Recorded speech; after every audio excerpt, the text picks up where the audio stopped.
Hi friends, ఎలా ఉన్నారు? నేను బాగున్నాను. మీరందరూ బాగుండాలని కోరుకుంటున్నాను. ఇప్పుడు కథలోకి వెళ్దాం. చదువుతున్నది శోభారెడ్డి. రాజేశ్వరి నేను చీకటిలో కంఠాలు తగ్గించి ఎవరికీ నిద్రాభంగం కాకుండా చాలాసేపు మాట్లాడుకున్నాం. రాజేశ్వరి మా అమ్మ గురించి, నాన్న గురించి, నా కాలేజీ గురించి, నా స్నేహితుల గురించి ఎన్నెన్నో కబుర్లు అడిగింది. నాకు ప్రాణ స్నేహితులంటూ ఎవరూ లేరని నేనంటే రాజేశ్వరి నమ్మలేదు. కొంతసేపటికి రాజేశ్వరి నిద్రపోయింది. బయట చిన్నగా శబ్దం చేస్తూ పడుతున్న వాన చప్పుడు వింటూ నిద్రపోతున్న రాజేశ్వరి చేయి గట్టిగా పట్టుకుని ఉన్న నేను చాలాసేపు మెలకువగానే ఉండిపోయాను. మాతో పోల్చి చూస్తే వీళ్ళు చాలా లేమితో ఉన్నట్టే లెక్క. కానీ వీళ్ళని ఆ లోటు ఏమీ లేదన్నట్టుగా నాకు అనిపించలేదు. బాధిస్తున్నట్టుగా. వీళ్ళింట్లో ఖరీదైన వస్తువులు లేవు, నిజమే. కానీ వీళ్ళందరి ముఖాలలో అనిర్వచనీయమైన తృప్తి, శాంతి స్పష్టంగా కనిపిస్తున్నాయి.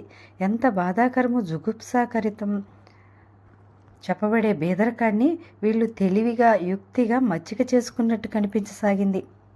మర్నాడు పిల్లలంతా భోజనం చేసి స్కూలుకి వెళ్ళిపోయారు. నేను రాజేశ్వరి కూడా తినేశాం. రాజేశ్వరి వంట ఇంట్లో అత్తయ్యకేదో సాయం చేస్తుంది. నేను గదిలో కూర్చుని నాన్నగారికి ఉత్తరం రాస్తున్నాను. నాన్నగారు, నిమ్మలూరు వచ్చేశాను. ఈ ఊరు, ఈ పరిసరాలు నాకు అద్భుతంగా ఉన్నాయి. అత్తయ్య నాకు చాలా నచ్చింది. రాజేశ్వరి నేను 1-2 రోజుల్లో శరీరాలు వేరైనా ప్రాణం ఒకటిగా ఐక్యమైపోయాం అనటానికి ఏమాత్రం సందేహం లేదు. మొదటి చూపులోనే రాజేశ్వరి నేను ఒకరినొకరం గాఢంగా ప్రేమించుకున్నాం. పిల్లలంతా నాకు నచ్చారు. మీరు చెప్పని ఏనాడు మాట వరుసకు కూడా అత్తయ్య ఇంట్లో కృష్ణ అనే వ్యక్తి ఒకడున్నాడని, అతని మీద ఈ సంసారం చాలా ఆధారపడి ఉందని పొరపాటును కూడా నాకు మీరు తెలియని ఆ వ్యక్తి సంగతి నాకు అనవసరం. అందుకే అతని ప్రసక్తి ఉత్తరంలో స్ట్రైక్ ఆఫ్ చేస్తున్నాను. నాకు ఒక రకంగా మీ మీద అంతులేని కోపంగా ఉంది. ఇంకో రకంగా మితిలేని కృతజ్ఞతతో చేతులు జోడిస్తున్నాను. కోపం ఎందుకంటారా? ఇన్ని సంవత్సరాలు ఇంత ఆత్మీయుల నుంచి నన్ను దూరం చేసి మీరు వంచినందుకు, ఇన్ని రోజులకైనా ఈ అవకాశం నాకు లభింపచేసినందుకు కృతజ్ఞత. అమ్మ దగ్గర నుంచి ఉత్తరం రాగానే నాకు టెలిగ్రామ్ ఇవ్వడం మర్చిపోకండి. సర్వదా మీ ఆశీర్వచనలు కోరే మీ కుమార్తె మీనా. ఉత్తరం కవరులో పెట్టి అంటిస్తుండగా గదిలోకి రాజేశ్వరి వచ్చింది. వస్తూనే, వదినా, అన్నయ్యకు అన్నం తీసుకెడుతున్నాను, నువ్వు కూడా వస్తావా నాతో అంది. కవరు మీద అడ్రస్ వ్రాయబోతున్న నేను తలెత్తి చూశాను. ఎదురుగా నిల్చుని ఉన్న రాజేశ్వరి చేతిలో 4 గిన్నెల సిల్వర్ క్యారియర్ ఉంది, జర్మన్ సిల్వర్. అదేం భోజనానికి ఇంటికి రావా అన్నాను. పని చాలా ఉంటే రాడు. వస్తావా నువ్వు? ఇద్దరం కలిసి వెళ్ళవచ్చు, ఎక్కువ దూరం లేదు. డొంక వెంబడి వస్తుంటే మీ బస్తీ వాళ్ళు షికారుకి వెళ్ళినట్టు సరదాగా ఉంటుంది. నువ్వు మా తోట చూసినట్టు కూడా ఉంటుంది అంది. తోట అంటే పూల తోట? ఏ ఏ పూలున్నాయి అన్నాను ఉత్సాహంగా. రాజేశ్వరి ముఖం చిన్నబుచ్చుకున్నట్టు తలదించుకుని, పూల తోట కాదు, కూరగాయల తోట అంది. ఓ, కూరగాయలా అనబోయిన నేను నాలిక చివరిన ఆపుకుని, సరే పద అన్నాను. నేను వెళ్ళి మూల ఉన్న చెప్పులు వేసుకుంటుంటే రాజేశ్వరి ఇబ్బందిగా చూస్తూ, చెప్పులు వదిలేస్తేనే బాగుంటుందేమో వదినా, వెళ్ళేదోవలో మధ్య మధ్యలో నీళ్లు బురద ఉంటాయి, అవి పాడైపోతాయేమో అంది. చెప్పులు లేకుండా నేను ఇంట్లోనే నడవను. చెప్పులు వదిలేసి పాదాలు గుచ్చుకుని నేల మీద నడిస్తేనే నాకేమిటోగా ఉంటుంది. అలాంటిది ఈ ఆరు బయట ఈ బురదలో పాదం పెడతానా? రాజేశ్వరి భయం నేను గ్రహించాను. బంగారంలో మెరిసిపోతూ సుకుమారంగా ఉన్నాయి ఈ చెప్పులు బురదకి, ఆ నీళ్లకు పాడవుతాయని భయమేమో. ఇవి పోతే ఇంకోటి కొనుక్కుంటాను, అంతేగాని కాళ్ళకి అవి లేకుండా నడవటమే. అందుకే రాజేశ్వరి హెచ్చరికకు జవాబుగా చిరునవ్వు నవ్వేసి నేను బయలుదేరాను. బయట వాతావరణం చాలా హాయిగా ఉంది. వాన పడటం లేదు, కానీ ఇంకా దట్టంగా పట్టిన మబ్బులు విడిపోలేదు. గాలి రయ్యమని వీస్తుంది. మేము వెడుతున్న దారిలో అక్కడక్కడ చిన్న చిన్న కాలువలున్నాయి. వాటిలో ఎక్కడి నుంచో వస్తున్న వాన నీరు సర్రున ప్రవహిస్తూ పోతుంది. నీళ్లు నిర్మలంగా, అడుగున ఇసుక కనిపిస్తూ స్వచ్ఛంగా. అవి వచ్చినప్పుడల్లా నేను రాజేశ్వరి హెచ్చరికతో చెప్పులు తీసుకుని చేత్తో పట్టుకుని, చీర కుచ్చుళ్ళు మరో చేత్తో మోకాళ్ళ వరకు పట్టుకుని నడిచాను. రాజేశ్వరి వద్దన్నా వినకుండానే నేను ఎక్కడ పడిపోతానో అన్నట్టు నా చేయి గట్టిగా పట్టుకునేది. కాలువలు దాటి డొంక వెంబడి సాగిన బాట చాలా అందంగా ఉంది. ఎటు చూసినా ఆకుపచ్చగా, సజీవంగా, కనుల పండుగగా ఉంది. తీరా తోట దగ్గరికి వచ్చేసరికి నాకు హఠాత్తుగా జ్ఞాపకం వచ్చింది. ఆ రోజు నేను వచ్చేటప్పుడు కృష్ణ బండిలో నుంచి దిగి వెనక్కి తిరిగి చూడనైనా చూడకుండా ఉడాయించింది ఈ తోటలోకే కాబోలు. పువ్వులు లేవన్నా, ఇంత మంచి వాసన ఎక్కడి నుంచి వస్తుంది అన్నాను తోటలో అడుగు పెడుతూ. అక్కడ మరీ విచిత్రమైన సువాసనలు గాలిలో తేలి వస్తున్నవి. గుండెల నిండా ఆ ప్రయత్నంగా గాలి పీల్చుకున్నాను. పువ్వులున్నాయి, అసలు లేకపోలేదు అంది రాజేశ్వరి. ఇద్దరం తోటలేకొచ్చాం. ఆ ప్రదేశం అంతా ఎన్నెకరాలో, దాని వైశాల్యం ఎంత ఉంటుందో నాకు తెలియదు, కానీ నీ కనుచూపు మేర వరకు అన్ని చెట్లున్నాయి. వాటిలో పనస, జామ, నిమ్మ మొదలుకొని సీతాఫలం, మునగ చెట్లు వరకు ఉన్నాయి. ఆ చెట్లను జాగ్రత్తగా పహారా వేస్తూ కోటగోడలా రక్షణ కల్పిస్తున్నట్టు 5-6 అడుగుల ఎత్తు వరకు ముళ్ళున్న ఇనుప తీగ అల్లబడి ఉంది. ఆ తీగకు పెద్ద పెద్ద సూదుల్లాంటి ముళ్ళతో అడవి తీగ దట్టంగా పాకించి ఉంది. తెలియక ఏ అమాయకుడైనా ఆ తోటలోకి ప్రవేశించి ఏ పళ్ళో పువ్వులో ఎత్తుకొని కంచె మీదుగా పారిపోవాలంటే ఆ ముళ్ళతీగ 100 ఇంజెక్షన్లు ఒకేసారి గుచ్చుతుంది. వాడి ప్రాణం హరిమనాల్సిందే. ఎదురుగా పెద్ద వేప చెట్టు ఉంది. దాని చుట్టూ ఎత్తుగా గట్టులా కట్టి గచ్చు వేసి నునుపు వేశారు.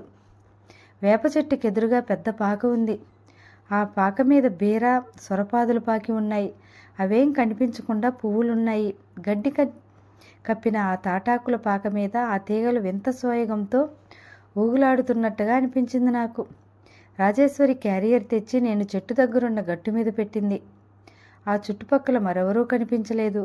అక్కడ ఉన్నట్టున్నారా అని నేను వెంటరాగా అటువైపు వెళ్ళింది. పాక కుడివైపుగా ఉన్న కొన్ని గజాలు దాటితే అక్కడంతా కూరగాయల మొక్కలున్నాయి. నేను క్షణం సేపు ఊపిరి పీల్చటం మర్చిపోయిన దానిలో అలాగే నిలబడ్డాను. అక్కడ తోటకూర నుంచి క్యాబేజీ, కాలీఫ్లవర్ వరకు అన్ని కూరగాయలున్నాయి. వాటన్నింటికీ ఎడమవైపుగా పెద్దగా వేసిన మడిలో కృష్ణ మరో 2 కలిసి చిన్న చిన్న మొక్కలు వరుసగా క్రమపద్ధతిగా పెడుతున్నారు. ఏమిటా మొక్కలు అని అడిగా రాజేశ్వరిని. వంగ, టమాటా అంది. వంగి పనిచేస్తున్న వాళ్ళు వెనక వచ్చి నిలబడిన మా ఇద్దరినీ చూడలేదు. అన్నయ్య, అన్నం తెచ్చా అంది రాజేశ్వరి. రాజేశ్వరి గొంతు అసలే మృదువుగా ఉంటుంది. దానికి తోడు అన్నగారితో మాట్లాడేటప్పుడు ఉండే అనకవ నమ్రత ఇంకో వింత మాధుర్యాన్ని తెచ్చిపెట్టాయి. కృష్ణతో మాట్లాడేటప్పుడు రాజేశ్వరి మాటల్లో ఒక విధమైన గారాభం ప్రతిధ్వనించటం కూడా నేను గమనించకపోలేదు. చేతుల నిండా మట్టితో ఉన్న కృష్ణ వెనక్కి తిరిగి చూశాడు. ఆపేక్షగా చెల్లెల వైపు చూసిన ఆ కళ్ళు ప్రక్కనే నిలబడి ఉన్న నన్ను గమనించగానే చిట్లించినట్లు వెంటనే అవతలికి తిరిగేసినాయి. వస్తున్నా, అక్కడ పెట్టు అన్నాడు. రాజేశ్వరి నేను తిరిగి వేప చెట్టు దగ్గరకు వచ్చాం. నేను ఆ గట్టు మీదనే క్యారియర్ పక్కగా కూర్చున్నా. రాజేశ్వరి వెళ్ళి లేతగా ఉన్న అరిటాకు ఒకటి తీసి కడిగి వచ్చి క్యారియర్ దగ్గర పెట్టింది. పాకలోకి వెళ్ళి గ్లాసుతో నీళ్లు తెప్పించి ఈ లోపల కృష్ణ కాళ్ళు చేతులు కడుక్కొని వచ్చాడు. ఎంత నిర్లక్ష్యంగా కూర్చోవాలనుకున్నా నేను అక్కడ కూర్చోలేకపోయాను. లేచి వెళ్ళి రాజేశ్వరి దగ్గరగా నిలబడ్డా. కానీ రాజేశ్వరి నేను నిల్చున్నట్టు నా పక్కన నిలబడలేదు. వెళ్ళి క్యారియర్ విప్పి అతనికి వడ్డించింది. కృష్ణ భోజనం చేస్తున్నంతసేపు అక్కడే నిలబడింది. కృష్ణ కొద్దిగా వెనక నిలబడి ఉన్న నేను అతన్ని పరీక్షగా చూడసాగాను. వెనక నుంచి చూస్తే అతని భుజాలు, ఆ వంపు చాలా అందంగా ఉంటాయి. ఎంత నిర్లక్ష్యంగా, ఎంత గబగబా భోజనం చేసేస్తున్నాడు. అతనికి కావలసిన అన్నం అది ఎందులో తింటున్నాను, ఎక్కడ కూర్చుని తింటున్నాను అనే ధ్యాసే ఉన్నట్టు లేదు. డైనింగ్ టేబుల్ లేదు, కుర్చీలు లేవు, తలతల మెరిసే గాజు పల్లాలు లేవు. మాకవి భోజనంలో ఒక భాగంగా కనిపిస్తాయి. డైనింగ్ టేబుల్ మీద గుడ్డ శుభ్రంగా ఉంచకుండా మాకు డిన్నర్ సర్వ్ చేస్తాడని ఒక వంటవాడిని మా అమ్మ ఉద్యోగుల నుంచి తీసి పారేసిన సన్నివేశం నాకు గుర్తుకొచ్చింది. ఇక వెడదామా? పరధ్యానంగా ఆలోచిస్తున్న నా దగ్గరికి వస్తూ అంది రాజేశ్వరి. ఉలిక్కిపడి చుట్టూ చూశాను. కృష్ణ భోజనం ముగించుకుని వెళ్ళిపోతున్నాడు.